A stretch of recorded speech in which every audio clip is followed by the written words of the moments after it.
Hello, good morning, and thank you for joining us. I'm Oscar Glierup, and here's what's happening in and around Bronco Nation. Before break, the finals match for the Ping Pong Tournament of Champions was played during lunch. The game was played between Jake Bargan and Lance Haberman versus Alex Hirschfeld and Sam Ellers.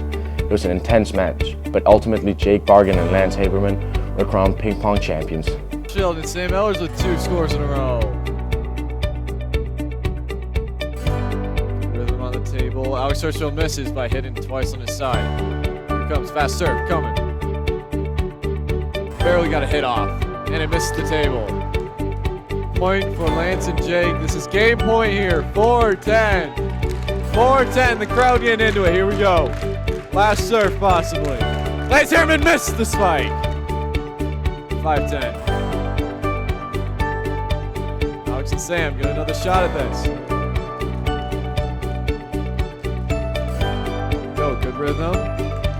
Good hits here, right in the middle of the table. And a good shot from Jake Bargan, and they'll win it. Jake Bargan and Lance Haberman are your winners. Congrats. Mrs. Pearce, at anatomy class, under the direction of Miss Calder, worked on a blood typing lab. Here's a live report with Maddie Brandenburg and Alex Galaves over the lab. What did the blood typing lab consist of? It consisted of simulated blood and simulated antigens, and we put the blood into these wells and we tested each blood for the antigens to see which would coagulate. What did you learn? I learned which blood, like the different blood types that coagulated with different antigens. Why is it important to know blood types? So when you're transfusing blood, whether or not the blood that you're giving the patient will coagulate, and that will be a problem. Mrs. Dye's 6th grade math students had an activity about MMMR. Here's an interview with some of the 6th graders about the MMMR activities. You have been working on MMMR stations in math and flex. What does MMMR stand for? Mean, median, mode, and range. What does mean in the world of math?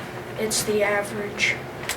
When you find the median of the data, what are you finding?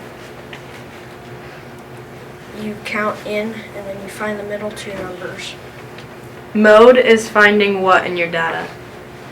The one that happens the most. How do you find the range in a set of data? You subtract the range, you subtract the high and the low. In Mrs. Dye's 6th grade social studies class, students were learning about ancient Egyptian culture and made papyrus paper. Here's an interview with some of the 6th graders, students about the papyrus papers project. What are you learning about in social studies that allowed you to make papyrus paper? Ancient Egypt. How did the ancient Egyptians make their papyrus paper? They used a papyrus plant and they cut it into strips and then they went back and forth. What is hieroglyphics? A writing that ancient Egyptians used. What made hieroglyphics hard to decode? They could be read right to left, left to right, up and down, or down to up. What was your favorite part of this project? Making it. And now here's Maddie and Donna Walgreen with this week's What's for Lunch report. It's Maddie here with Donna with this week's Bronco Lunches. Hey guys, starting today, Tuesday, we're having pizza. Tomorrow is Centennial Choice cheeseburgers. Thursday is Bronco sticks. Friday is Centennial Choice spaghetti and meat sauce. And Monday is barbecue pork sandwiches. Thank you, and now on to John with this week's Bronco Weather. Good morning, Broncos. Here's your first weekly forecast of the 2nd semester. All right, we'll start off the week today with 52, tomorrow 53, staying in that lower 50s range. Still warm for this kind of season. I haven't seen these kind of temperatures in January in quite a while. But anyways, Thursday also 52, but as you get into Friday, it starts cooling down and there's a possibility of rain, freezing rain, most likely not snow, but that's still a possibility, and that 15% chance on Friday.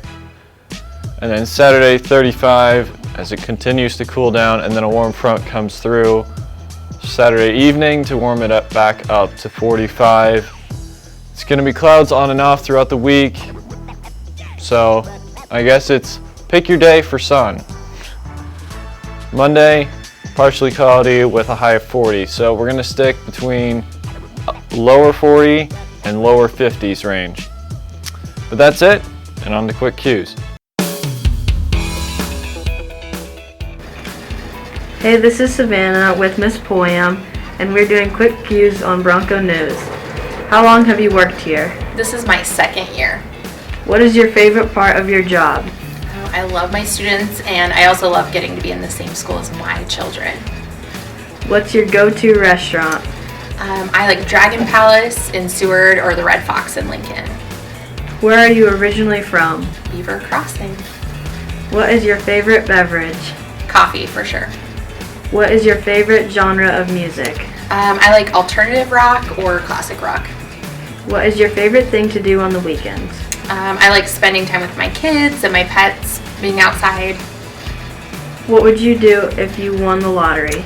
I would fund my own animal rescue. I'd have a ton of dogs and maybe buy a horse. What is something most people don't know about you? I have been to 12 countries besides the United States. What career would you have if you weren't in education? If I wasn't in education, I would want to work like in assisted living or in a nursing home. I like old people. What's your favorite thing about Centennial? Probably the sense of community and being in a school that has pre-K through 12 in one building.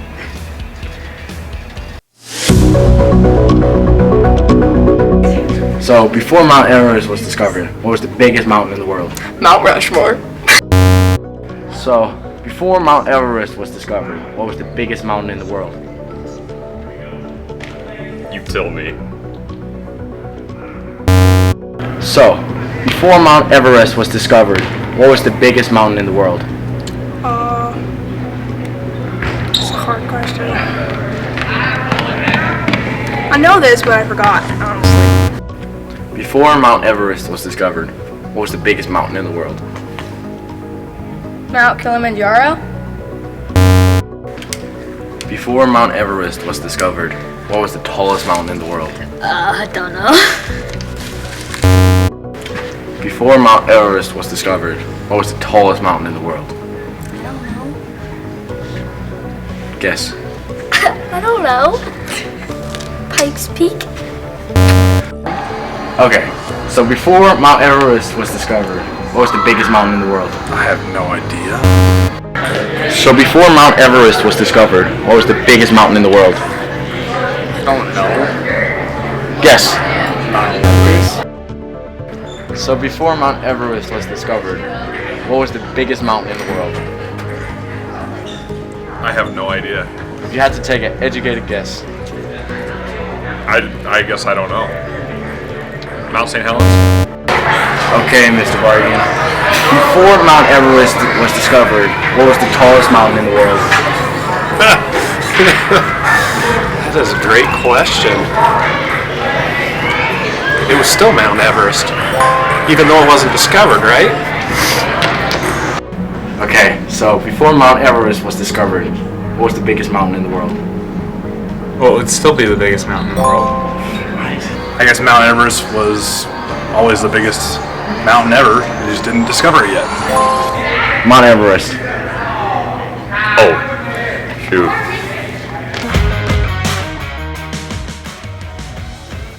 Hey, it's Mike here with what's happening in Bronco Athletics. On Tuesday, January 11th, there's a home girls and boys JV in varsity basketball game versus Shelby Rising City. Be here to cheer on the Broncos. Game time is 4:30 p.m. On Friday, January 14th, the JV and varsity basketball teams take on Columbus Lakeview at home. Action begins at 4:30 p.m. The Bronco basketball teams will travel to Central City on Saturday, January 15th to take on the Bison. Game time is 1 p.m. Let's get the W, Broncos. The Bronco wrestling team will be on their home mat this Thursday, January 13th for their home quad. Come out and cheer on the wrestlers this Thursday. The wrestling team will travel to Minden Friday, January 14th for a duels meet. Let's go, wrestlers. On Saturday, January 15th, the speech team has a meet in Fairbury. Good luck to our speech team members. The junior high boys basketball team has their first game of the season this Saturday against the Central City Bison. Tip-off time is 11:30 a.m. Good luck to junior high boys basketball.